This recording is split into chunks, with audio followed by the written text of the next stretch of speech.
নারায়ণগঞ্জ শহর অল্প বৃষ্টিতে জলাবদ্ধতা এবং দুর্ভোগের শহরে পরিণতি হয়েছে।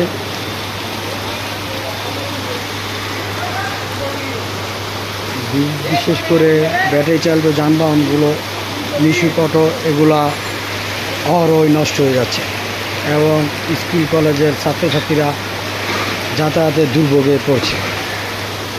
এর মেন সমস্যা হচ্ছে আমাদের এলাকা এবং শহরের ড্রেনে জলাবদ্ধতার নিষ্কাশনের ব্যবস্থা খুবই করুন।